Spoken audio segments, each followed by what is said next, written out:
उत्तर प्रदेश की अर्थव्यवस्था में इन दिनों एक बड़ा बदलाव देखने को मिल रहा है। नए आंकड़े बताते हैं कि राज्य में क्रेडिट डिस्ट्रीब्यूशन, इंडस्ट्रियल इन्वेस्टमेंट और बैंकिंग सुविधाओं में तेजी से बढ़ोतरी हुई है।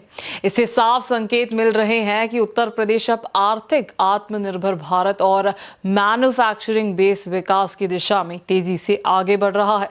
सबसे पहले बात करते हैं क्रेडिट डिपॉजिट यानी सीडी रेशियो की। सीडी रेशियो ये बताता है कि बैंक्स में जमा पैसा राज्य के विकास और लोन देने में कितना इस्तेमाल हो रहा है। साल 2017 में उत्तर प्रदेश का सीडी रेशियो करीब 43% था, लेकिन 2024 में ये बढ़कर 60% तक पहुंच गया है। ये पिछले कई दशकों के मुताबिक एक बड़ी छलांग मानी जा रही है। अगर इतिहास देखें तो 1990 में ये अनुपात सिर्फ 32.8% था। इस बढ़ोतरी का मतलब है कि अब लोगों को लोन मिलने में आसानी हो रही है और राज्य की अर्थव्यवस्था पर भरोसा भी बढ़ा है। अब बात करते हैं बैंकिंग इंफ्रास्ट्रक्चर की। राज्य में बैंकिंग सेवाओं का दायरा काफी तेजी से बढ़ा है।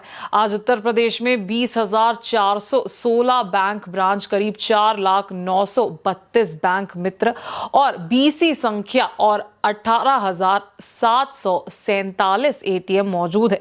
यानी कुल मिलाकर 4,40,000 से ज्यादा बैंकिंग टच पॉइंट राज्य के लोगों को वित्तीय सेवा दे रहे हैं। अब नजर डालते हैं इंडस्ट्रियल क्रेडिट पर। पिछले 7 साल में उत्तर प्रदेश में इंडस्ट्रियल क्रेडिट लगभग दुगना हो गया है। साल 2017 में इंडस्ट्रियल क्रेडिट करीब 82,800 करोड़ रुपए था, जो 2024 में बढ़कर 1.68 लाख करोड़ रुपए तक पहुंच गया है। सरकार की पॉलिसी इंटरवेंशन, बेहतर इंफ्रास्ट्रक्चर और इन्वेस्टर्स को प्रोत्साहन देने की कोशिशों को इसका बड़ा कारण माना जा रहा है।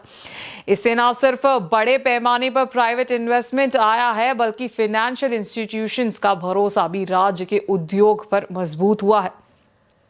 बात करते हैं कुल क्रेडिट डिस्ट्रीब्यूशन की। उत्तर प्रदेश में कुल बकाया क्रेडिट साल 2017 में 3.54 लाख रुपए था, जो 2024 में बढ़कर 9.24 लाख करोड़ रुपए तक पहुंच गया है।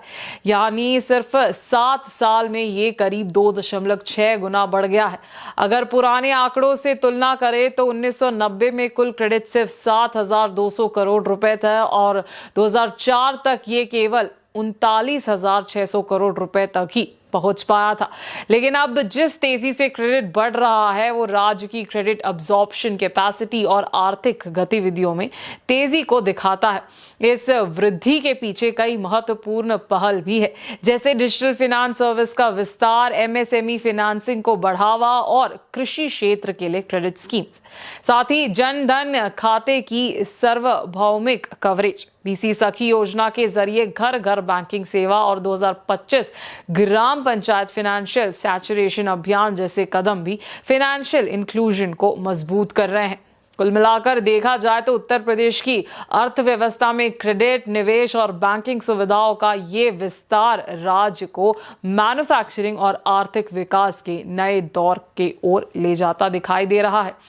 अब सवाल ये है, क्या ये आर्थिक रफ्तार उत्तर प्रदेश को आने वाले वर्षों में देश का बड़ा इंडस्ट्रियल केंद्र बना पाएगी?